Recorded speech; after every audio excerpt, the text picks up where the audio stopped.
Welcome to fandom. তো চলে এসেছি আমার একটা ইন্ডিয়ান ফুটবলের আপডেটের ভিডিও নিয়ে। তো আইএসএল এর কিন্তু এই মুহূর্তের জন্য সব খেলা শেষ, আবার কিন্তু মাসের শেষ থেকে আইএসএল শুরু হবে।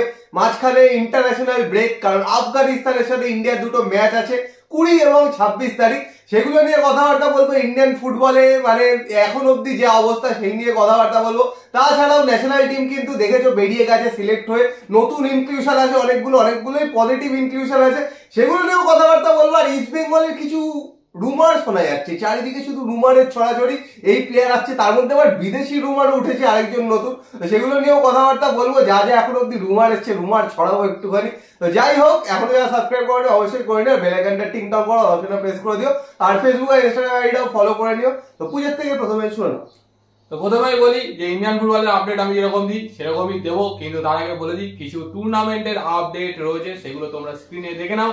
যারা খেলতে যাও, যোগদান করতে যাও, অবশ্যই যোগাযোগ করে নিও। এছাড়া বলি, যারা ট্রায়াল নিয়ে জিজ্ঞেস করছো, অনেকেই কমেন্ট করো বা অনেকেই জিজ্ঞেস করো, তো বলে থাকি ক্লাবদের অনেক সময় প্রবলেম থাকে জেনারেলি পাবলিক করে দিলে ট্রায়ালের আপডেট, বাট আমরা ট্রায়ালের আপডেটগুলো কিন্তু আমাদের ফেসবুক স্টোরি এবং ইনস্টাগ্রাম স্টোরিতে আপলোড করি। তো সবাই ফেসবুক এবং ইনস্টাগ্রামটা ফলো করে স্টোরিটা ফলো করবে, ট্রায়ালের আপডেট পেয়ে যাবে। 5th ডিভিশন থেকে 1st ডিভিশন, প্রিমিয়ার ডিভিশন সব আপডেট ওইখানেই পাবে।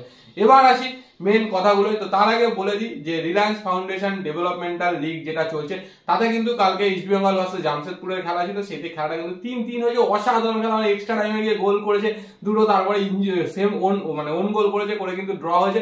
আর উল্টো দিকে অ্যাডামাস ভার্সেস ইউনাইটেড ছিল, সেটা কিন্তু অ্যাডামাস জিতে গেছে। তো এই মুহূর্তে ইউনাইটেড এবং ইস্ট বেঙ্গল সমান পয়েন্টে রয়েছে, 5 ম্যাচে 8 পয়েন্ট করে, কিন্তু গোল ডিফারেন্সে ইউনাইটেড লিগ টপে রয়েছে। এরপরে আসি আন্ডার 23 ইন্ডিয়ান ন্যাশনাল টিমের কথা। এই আন্ডার 23 টিমটা কিন্তু মালয়েশিয়া যাচ্ছে সেখানে ফ্রেন্ডলি ম্যাচ খেলতে।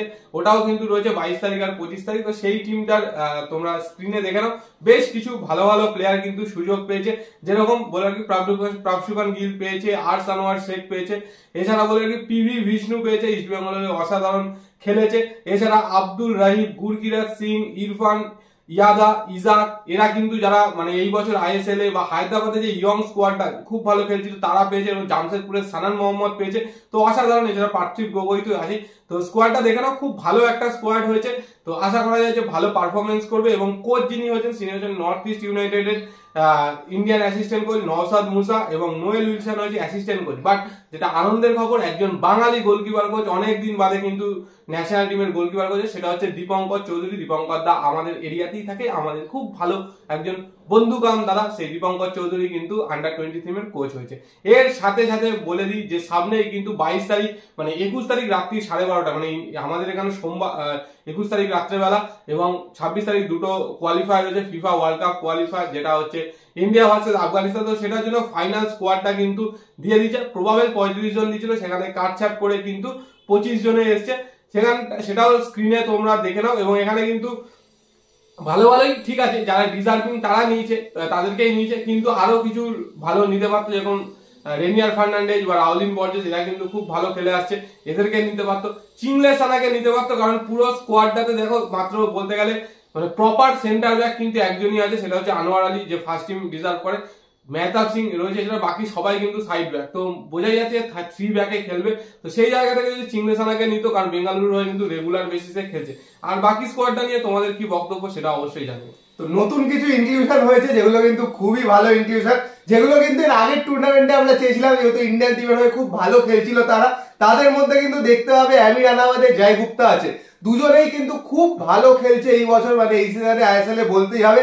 আরেকজন বিক্রম প্রতাপ সিং এই মুহূর্তে কিন্তু ইন্ডিয়ান টপ স্কোরার এই সিজনে। তো বিক্রম প্রতাপ সিংও কিন্তু চান্স পেয়েছে। এগুলো কিন্তু খুবই ভালো যে কিছু প্লেয়ার যারা একদম বসে থাকে তাদেরকে কিন্তু বের করে, যারা এই সিজনে ভালো পারফর্ম করছে তাদেরকে কিন্তু ঢোকানো হয়েছে, যাতে এই ন্যাশনাল টিমে চান্স পায় আর নিজেদের তুলে ধরতে পারে। তো পুজো যেটা বললো সেটাও অবশ্যই, সেন্টার ব্যাক কিন্তু একজন পারফেক্ট সেন্টার ব্যাক নেওয়া উচিত ছিল, কারণ মেহতাব সিং বা রাহুল ভেকের পারফরমেন্স কিন্তু ন্যাশনাল টিমের হয়ে একদমই ভালো না। তো সেই জায়গায় চিংলে সানাকে সাপোর্ট করা, চিংলে সানাকে অবশ্যই দরকার ছিল কিন্তু আনোয়ার আলীকে সাপোর্ট করার জন্য। কারণ ওই কিন্তু একমাত্র বলতে গেলে আরেকজন যে পারফেক্ট সেন্টার ব্যাক মানে ইন্ডিয়ান সার্কিটে দেখতে গেলে, তো সেই জায়গাতে হয়তো একটুখানি এইটা ভাবলে বেশি কাজে দিত, কারণ মেহতাব সিং এরা কিন্তু খুবই ইনএফেক্টিভ বলতে গেলে ন্যাশনাল টিমে। আর হয়তো এরা মানে defensive midfield experience defensive midfielder নিতে পারতো। রাউলিন বর্জেস কিন্তু এই সিজনে খুবই ভালো খেলছিল, তো কোচ হয়তো বেশি ইয়াং স্কোয়াড রাখতে চায়। বলতে গেলে কিন্তু আগের চেয়ে স্কোয়াডটা অনেক ভালো হয়েছে, কারেন্ট ফর্ম হিসেবে কিন্তু এই স্কোয়াডটা বানানো হয়েছে। তো তোমাদের কি মতামত স্কোয়াডটা নিয়ে সেটা কিন্তু কমেন্ট বক্সে কমেন্ট করে জানিও। আর এর সাথে আরো একটা খবর দিচ্ছি, সেটা হচ্ছে এএফসি কাপের ইন্টারজোনাল সেমিফাইনালের সেকেন্ড লেগ গতকালকে ছিল Odisha versus central coast mariners, এবং সেই ম্যাচটা অসাধারণ ম্যাচ হয়েছে। সেন্ট্রাল কোস্ট মেরিনার্স মোটামুটি তাদের সেকেন্ড টিম বা থার্ড টিম যেটা বলা যায় সেই টিমটা নামিয়েছিল, সেই টিমের এগেনস্টেও কিন্তু ওড়িশা এফসি জিততে পারেনি। মানে খেলাটা সেন্ট্রাল কোস্ট মেরিনার্সই খেলে গেছে, 17 খানা শট মেরেছে, অন টার্গেট মেরেছে, বাট অমরিন্দর যথেষ্ট ভালো গোলকিপিং করেছে, তার সাথে জেরি খুব ভালো খেলেছে। বাট ওড়িশা এফসির তরফ থেকে সেরকম পজিটিভ অ্যাটাক কিচ্ছু যায়নি, বাট রেজাল্ট 0-0 ছিল। কিন্তু এগ্রিগেট যেহেতু home match central coast mariners 4-0 জিতেছিল, সেখান থেকে কিন্তু ওরা কোয়ালিফাই করে গেল পরের রাউন্ডে। আর ইন্ডিয়ার বা ওড়িশার জার্নি এখানেই শেষ। তো যাই হোক, এবার আইএসএল এর কথায় চলে আসি। ওইখানে তো এএফসির কথা হলো, পরের সিজনে আবার এএফসি তে যে টিমগুলো যাবে তখন আবার কথা হবে। কিন্তু এবার চলে আসি আইএসএল এর কথায়। ইন্টারন্যাশনাল ব্রেকের আগে লাস্ট ম্যাচ হয়ে গেল, বেঙ্গালুরু কিন্তু একদম অসাধারণ সুযোগ ছিল টপ 6-এ একদম জায়গা বাড়িয়ে নেওয়ার, কিন্তু আবার সেই টপ 6-এ যে কে হবে কিছুই বোঝা যাচ্ছে না। সবাই সেম পয়েন্টে, একজন হারলে পরপর সবাই হারছে, একজন জিতলে পরপর সবাই জিতছে, সেম পয়েন্ট নিয়ে ঘুরিয়ে ফিরিয়ে এগিয়ে যাচ্ছে, মানে কারো পয়েন্ট বাড়তেই চাইছে না, এরকম অবস্থা। তো এখনো কিন্তু টপ 6-এ মানে 6 নম্বর স্পটটা কে পাবে সেটা কিন্তু বোঝা যাচ্ছে না। কারণ তোমাদের টেবিলটা বলে দিই তাহলে বুঝতে পারবে। 6 নম্বরে জামশেদপুর 19 ম্যাচে 21 পয়েন্ট, 7 নম্বরে পাঞ্জাব 19 ম্যাচে 21 পয়েন্ট, 8 নম্বরে বেঙ্গালুরু 19 ম্যাচে 21 পয়েন্ট, 9 নম্বরে নর্থ ইস্ট 19 ম্যাচে 20 পয়েন্ট, 10 নম্বরে ইস্ট বেঙ্গল 19 ম্যাচে 18 পয়েন্ট। তাহলে বুঝতেই পারছো এরপরে কিন্তু আবার চেন্নাইয়ের আছে, একটা ম্যাচ কম খেলেছে, 18 ম্যাচে 18 পয়েন্ট। যদি পরের ম্যাচটা যেতে চেন্নাইয়েরও 19 ম্যাচে 21 পয়েন্ট, মানে 4টে team same match same point নিয়ে কিন্তু থাকবে। মানে লাস্ট 3টে গেম কিন্তু একদম হাড্ডাহাড্ডি হতে চলেছে, তারপরে ডিসাইড হবে। এখনো কিন্তু বোঝাই যাচ্ছে না কে 4 জন কন্টেনশনে আছে এখনো টপ 6-এর জন্য। তো এগুলো তো বলে দিলাম, একদম শেষে চলে আসে একটু ট্রান্সফার আপডেট। তো ইস্ট বেঙ্গলকে নিয়ে সবাই চিন্তিত, ইস্ট বেঙ্গলের একটু রিউমার নিয়ে আলোচনা করে নিই, তাহলে একটু ভিউজটা ভালো চলে আসবে। সেটা হচ্ছে দুটো রিউমার এই মুহূর্তে আবার শোনা যাচ্ছে, কালকে তো বাকিগুলো বলেছিলাম, আজকে নতুন দুটো রিউমার। একটা হচ্ছে ভিনিত রায় মুম্বাই সিটিতে রয়েছে, এই মুহূর্তে সাবস্টিটিউট অ্যাপিয়ারেন্স আসছে, খেলছে, কয়েকটা ম্যাচে স্টার্টিংও করেছিল, বাট আহামরি কিছু পারফরমেন্স নয়। সেই ভিনিত রায়ের সাথে নাকি ইনিশিয়াল কথাবার্তা ইস্ট বেঙ্গলের চলছে।